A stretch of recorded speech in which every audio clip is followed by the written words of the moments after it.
Welcome to a new episode of the Alvernia Campus Show. I'm Aiden. And I'm Braden. Today's stories are so good you want to keel over and die. Let's get this truth train going. Elvis was right. It's Rick and Morty time. The hit TV characters Rick Sanchez and Morty Smith are going to be showing up in Bernardine Hall for a meet and greet. They're going to be accompanied by Mr. Meeseeks, Mr. Poopy Butthole, and our favorite Jerry. After the meet and greet, the iconic duo will be turning Santander Arena in downtown Reading into a robot manufacturing facility. Robots created in said facility are going to be used to teach dogs how to read. Stay with me. Stay with me. We're losing him. We're losing him. He's dying. This is a problem that has been left unsolved for far too long. And who better to solve this problem than Alvernia alongside Rick and Morty? Have you ever been sitting in class and felt a cold draft along your crack? Well, I have. A gust of wind moving up your fruity tooty booty while you eat your lunch in the student center? Look no further than Alvernia's new Butt Crack Buddy Club. Finally, the socially unaware can have a place to gather and hang loose. Alvernia's butt crack epidemic has been around for years. These unfortunate fools have constantly gotten chips, pencils, and even Apple pencils thrown into their unsuspecting openings. Now, upon your first meeting, you can be provided with things such as a belt, pants that fit, underwear that goes the full way up your butt, and if you really miss the cold air, come to our weekly meetings where you could drop your pants as far as you want. If interested, talk to my co-host, Aiden Butt Crack Moyer.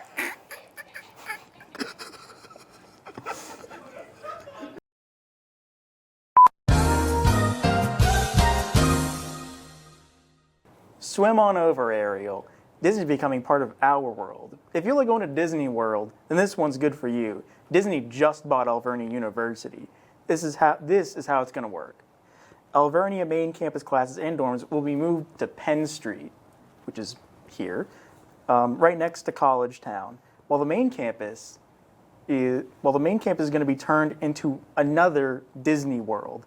They say it's going to be Disney World Philadelphia because Disneyland Orlando is not actually in Orlando, so this is why it's funny. The tuition has not gone down, but it's called a magical investment. Bologna sandwiches? Oh, well, perhaps I can dress them up with a little truffle oil. For some good news, I'm happy to announce I am legally ordained. It's been a dream of mine since yesterday, and I worked moderately hard at achieving it. I can now, and I will now, legally marry people. If I see you in the streets, be wary, you will get married. Thank you. In other news, post from Jonathan Dingle on X has been raising a few eyebrows. Just last week, Jonathan Dingle posted on Twitter that he was gonna end up going to a Pizza Hut and take his pants off. We don't know what this means. We don't know which Pizza Hut he's going to. However, we know it'll be interesting. And better yet, we have heard that the police has been... Sorry.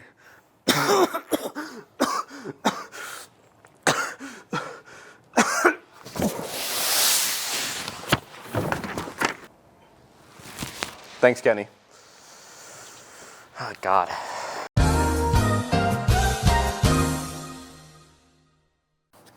Well, ignoring what just happened, Yakita, a junior at Alvernia University, has been missing ever since her date with Jakob, who she met through Yak Match, a new dating service the social media site Yik Yak is offering.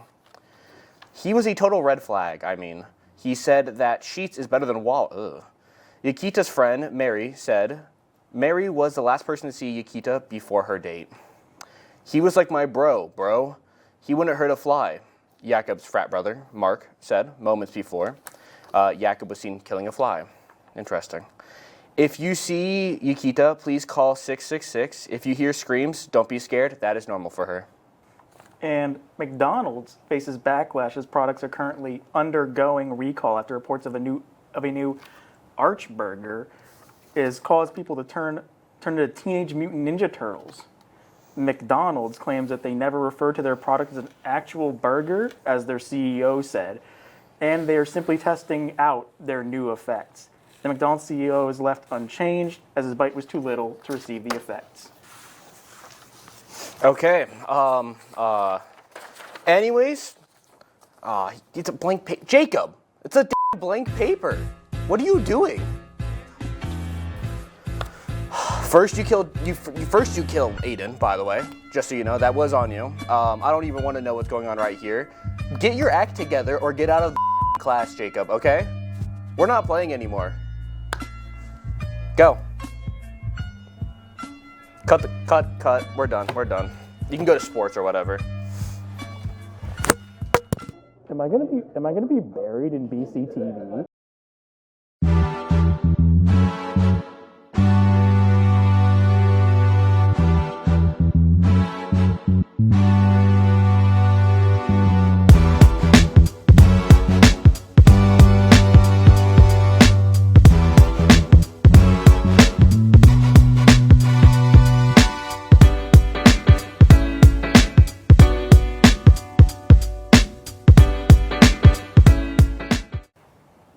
Welcome, everybody, to the Alvernia Sports Show, episode 6. I am your host, C Money, and this is the C Money Takeover once again. And to my right, we have Andrew Simmons. Todd Burst. Bert. Meh. Okay, we have a special episode for you guys because today we will be talking about free agency for the most part of this episode. But for right now, we're going to get to the Alvernia Sports Rundown. By the way, we're going to go back a little bit and we're going to talk about the playoffs a little bit. So we got men's ice hockey. Unfortunately, they lost to number 1 Newman 5-0. And women's ice hockey lost to Wilkes, who is also number 1. They lost 5-0 as well. So we'll still give them a shout out, clap it up. But, you know, we're moving into the spring now. But I'm going to pass it off to Simmons because you have 4 track players that got regions. You want to talk about that? So to end off the winter season, we had 4 athletes get all regional, and those 4 athletes are Brittany Anaya, Mylena Castillo, Christian Medina, and JT Simmons.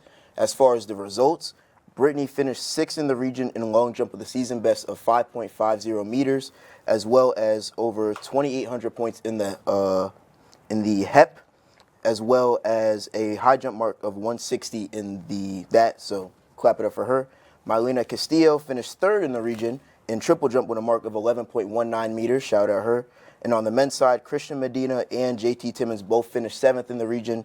JT with a mark of 1.91 in the high jump and Christian Medina of 15.22 in the shot put. So shout out you guys. That is a good job. We're going to clap it up for them. But Simmons, I would like to ask you, what is your take on the indoor season and how do you think you guys can transition into the spring and do really well?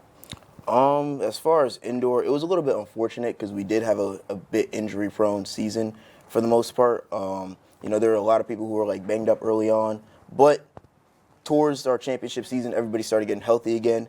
Had some great results at our MAC championships a couple of weeks ago. A lot of PRs, a lot of medals. So I feel like as far as transitioning into outdoor, just kind of, getting adjusted to the weather. Everybody's excited. Our first outdoor meets next weekend in Virginia. So we'll be able to go against a bunch of different new schools that we're not used to running against. And, everybody's looking forward to running against the new competition. I know I am personally. So we'll see how that goes. Well, I'm going to wish you the best of luck. And we're gonna talk about it when the results come. Moving on, we got baseball who went down to Florida during our spring break, and they went 3-2, which is actually really good. And I know before they was, correct me if I'm wrong, Bert, they were ranked number 1 or 2, something like that. What were they ranked? They were ranked something? Country, it was ranked number 23. Well, what are they in the MAC? They was top 1 in the MAC. They was projected to win the MAC. Okay, yeah. So clap it up for them. Softball, they are 5-7. Unfortunately, they got swept by Ursinus 8-1, and they are 2-2. Okay, men's lacrosse, they're currently 3-2, and they lost to McDaniel, who was 5-3, and they scored 6 goals in the second half, making it 10-7.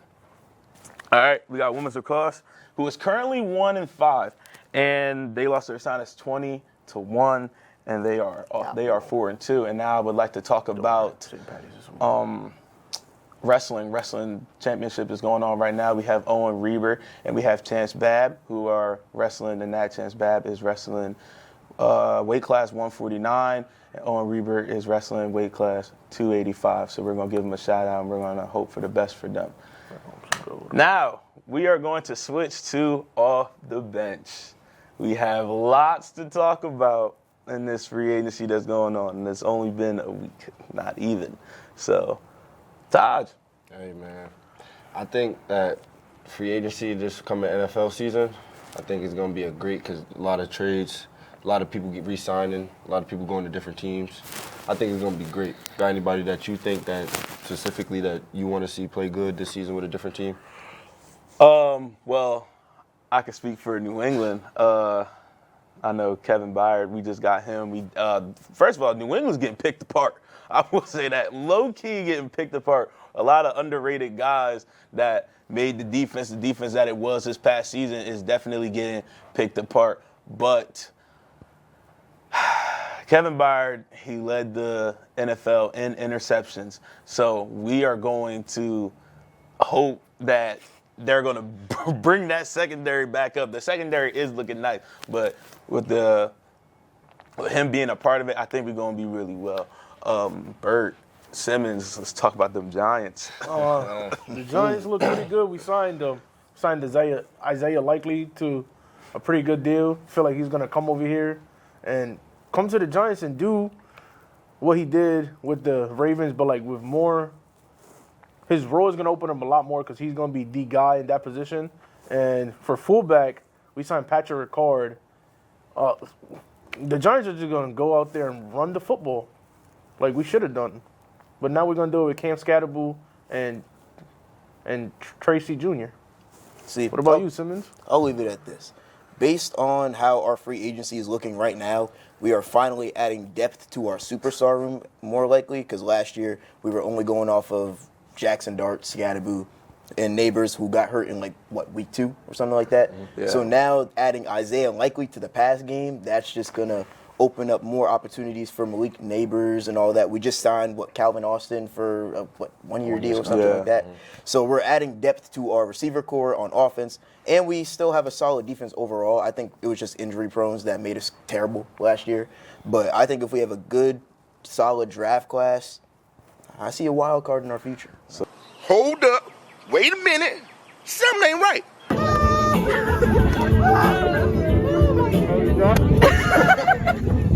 I'm gonna leave it at that. Me personally, me being a Giants fan, just like both of y'all. You are a Giants fan. Yeah, I'm a Giants fan too. I'm the only. Me being a Giants fan, I think that us getting Harbaugh as a head coach that brought in a lot, and is going to change the Giants, like the organization around. I feel like him and the rest of the defense and the coordinators, all of it, from the strength conditioning around, and I think it's going to pick up where he left off with the Ravens. Not saying that like he did a lot, but I feel like he's going to come with a young team with Cam Scatterbull, Jackson Dart, Malik Neighbors, go get a receiver out of the draft, or go get. I feel like me personally, the Giants could go grab Sonny Styles with their pick. I like it for a linebacker, a young linebacker. He's fast, physical, he plays hard, and especially since we just we just released Bobby Okereke. Yeah, so we getting Micah McFadden back. I think it's gonna be. I think the Giants are set where they need to be. I will say, out of all the teams so far making moves in free agency, I will say the Giants are one of the teams that's actually doing well. I mean, y'all are picking the Ravens apart, in my opinion. Y'all not letting them have anything. Speaking of picking the Ravens apart, let's talk about it. Max Crosby. I don't. If anybody doesn't know what happened with that, Max Crosby got traded to the Ravens, and they backed out. The Ravens backed out of the trade because Max Crosby had gotten knee surgery on his meniscus, and then he didn't do well in the what was it? The physical. The physical. He didn't do well in the physical, so they backed out of it. And what I've heard, different sources, that their whole plan was the Ravens' plan was to get Max Crosby and Trey Hendrickson, and now they only got one of them. So, Simmons, what is your opinion on that? Because I was surprised. I was very surprised about that. When the trade happened, obviously I was like, oh, like the Ravens are looking real good. Then I saw them backed out. I was like, what happened? I saw it was a physical. But I feel like personally signing Trey Hendrickson, I feel like they kind of got a better deal for like less of the risk. Yeah. So like instead of trading Crosby for like a bunch of first round picks, they could just sign Hendrickson with maybe like a second or something like that. So they still have their picks for the draft. So I guess in a way you don't get as much talent, but you still get a good amount of talent for like a lot lower risk. And Joe Burrow's still going to be getting tortured. I feel so bad. I feel so bad for Joe Burrow. So bad. Taj, how do you feel about this? I don't know, personally. I think that the trade itself was like the Mark Williams trade in the NBA with when he was supposed to go to the Lakers, and it was all that. But I think that the Raiders getting Max Crosby back, if they don't trade him, that defense is literally going to be solid. It is going to be solid. They are getting a lot of people. They got a few players in the free agency that are players that can develop, like Nakobe Dean from the Eagles. That was a big one. That was a big pickup. That was a big pickup. That was a big pickup. I think if they just develop, I think if they get the quarterback number one with Mendoza from I think if they get him with the number one pick, they'll be straight. Yeah. I think they're gonna be good with Tom Brady as the head guy. They're gonna be good. He gonna do something with it. I'm gonna let Bert talk about his opinion, and then I'm gonna talk about Thomas Brady. He ain't even Tom Brady no more, because now he's making me mad. Go ahead. I feel like the Max Crosby trade was kind of really out of the ordinary. Everybody was excited to see him go to a different team and to flourish. Then the Ravens just backed out of it, and now that Crosby is back with the Raiders, you see all the moves they're making.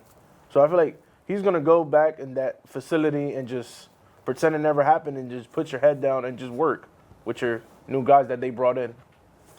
Tom Brady. Tom Brady. I want everybody to pay attention. You point that camera over here, too. Tom Brady. I'm a Patriots fan. Well, let me tell you something. I've been seeing a lot of sources saying he stopped Max Crosby from coming to New England. We was going to get him. But because of Tom Brady hating, I don't know what's wrong. He played in New England. He just got a statue. They just put that big old statue up there for him, and now he trying to take away greatness. Like, I don't understand. We could have had him. I mean, granted, we got the bull from the Ravens, and he had like 50 pressures in the season or whatever, or something like that. I'll look more into that. Don't quote me on it, but still, Tom Brady. Don't worry. We have more, because we're going to talk about the downfall of the Seahawks. We'll be talking about the Super Bowl and all that. Patriots. Get off the Patriots for a second. We're going to hop on Seahawks real quick. Seahawks is getting picked apart. They are losing a lot of their players. And to start, their Super Bowl MVP, Kenneth Walker, is now a Kansas City Chief. How do you feel about that? Because I know, for me, the Seahawks is really dumb, because first of all, you could have franchise tagged them. I think that would have been a good move for them, like, truthfully. But, it's the Chiefs. Like, hear me out. Like, guys, everything's fine. We just started using dark magic instead. You what? I don't like the Chiefs. I think I can speak for a lot of people, except for maybe Professor Shipley. But I speak for a lot of people. I don't like the Chiefs. I don't think the Chiefs, they can't be successful. I don't care. They just can't be successful. But they got Kenneth Walker. Seahawks are stupid. Simmons, take it away. See, personally, me, before, when free agency first started, there was a couple of rumors that the Giants were actually interested in getting Kenneth Walker, started getting a little excited. I'd rather see that. Scatterboo with Kenneth Walker, that would have been a lethal deal. But then Kenneth Walker wants to go to the dictators of the NFL, Kansas City Chiefs. So that was, but I mean, the dynasty has just got they planted a seed, and now the seed's growing. I mean, they got Patrick Mahomes and Kenneth Walker now, plus Travis Kelce. But Yeah, Travis Kelce's coming. He decided to come back, guys. He saw Kenneth Walker's coming back. So he said he hopped on the train and was like, I have to come back. Yeah. I love this trade, personally. Of course you do. I think I like it. I like this. I like the Kansas City Chiefs. I think with Kenneth Walker coming, they're not going to be stopped. They needed a running back, and I don't think Isaiah Pacheco was the right running back for that role that they needed. But they got K9. Hot take. They got K9. That was a hot take. They got K9. You can't compare K9 to Isaiah Pacheco. Okay. But Isaiah Pacheco won one rookie year already. was amazing. Yeah. Okay, he kind of fell off. No, it didn't fall off. He had injuries and everything that took away from his game. But like he was still a great running back. He's gonna go to the Chargers and like put up. I feel like he's gonna go back to the Chargers and go back to his old self. Kenneth Walker was a great signing. He's bringing to the Chiefs a dynamic of his running that they didn't have for the past few years since Isaiah Pacheco. And Travis Kelce is back. So I think they're going to go back to what they once was. You think, because I don't know if Patrick Mahomes is going to be back in the beginning of the season at least, how do y'all think the Chiefs are going to be with Kenneth Walker in their offense right now? He tore his ACL. You've seen the machines and like everything we have, the technology we have now. I feel like he's going to be back midway through the season. Right. So, but like, how successful will the Chiefs be without him? Patrick Mahomes plays a big role. By the time he comes back, I feel like. What do you think their record would be at that like time How of many him? games is that? 8? Sure, we'll call it 8. Yeah. 8 games. They'll be under 500 for sure. 5 They don't and have 3. them. I don't feel like I'll they give don't them have 5 the and 3. receivers. 5 and 3. Yeah. 5 and 3 without. I don't know. We saw By the time Patrick Mahomes come back, 5 and 3. I don't know about that. It's not a crazy. I don't know their record. I mean, I don't know their schedule, so I don't. Yeah. Yeah, I'm just saying. Okay. I mean, I'm not mad at that. I'm not mad at that. But we're gonna stay on the Chiefs a little bit. Trent McDuffie. Bert, you did say something about they don't keep their rookie corners. Yeah, so the last time, it's been years since the last time the Kansas City Chiefs signed a corner coming off his rookie contract to his next contract. They just keep trading him away like they just did with Trent McDuffie. He got traded to the Rams. For a bag. For a bag. I think he the highest paid corner right now. Yeah, I think he's the highest paid corner right now. He got traded for a second this year, a fourth this year, and then a fifth next year. Yeah. So sorry, good. I didn't mean to cut you off. No, you could go. Okay. Good. Yeah, I mean, I think that's a good addition to the Rams, honestly. I think they gave up Cam Curl, I think. So that's cool. One thing. Can we talk about the curveball, Mike Evans to the 49ers? Yeah, that was probably the biggest thing in the that free agency. that I thought he was going to stay a Buck, but apparently now he's going to the 49ers. But we are going to transition here. We're going to go on March Madness a little bit. Miami, Ohio, I didn't expect them to lose. They were undefeated, and now they lost to UMass. Is that right? Is that who they lost to? They lost to UMass. UMass, okay. That was crazy. I hope they still make it to the big dance because, I mean, they made it so far. I mean, they was like they won 31 games, 31. Right? 31 games. So, I mean, like, I think winning 31 games alone in basketball should get you into the big tournament regardless, in my opinion. So, once again, I know my pick. Purdue's winning it all. I'm calling Purdue. Purdue's winning it all. Who you think is going to win? So I'm a true believer in Cinderella runs. So I'm going to say it right now. Long Island University. Get out my face. Shocking the world. Get out my I'm face. calling it right now. Go away. Todd, who do you think going to win? I like Houston. Of course you do. I like Houston. Let me guess, Bert, you got Duke? Yeah. Of course. All right, we got Purdue, LIU, Houston, Duke. All right, that's going to cap it up for today's episode. We're going to kick it off to the next segment.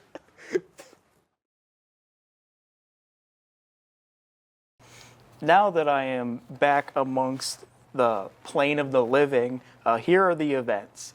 For this week, on March 17th, we got carpool karaoke and cash cab at 12 p.m. on main campus. Friday, March 20th, it's 50 days until commencement.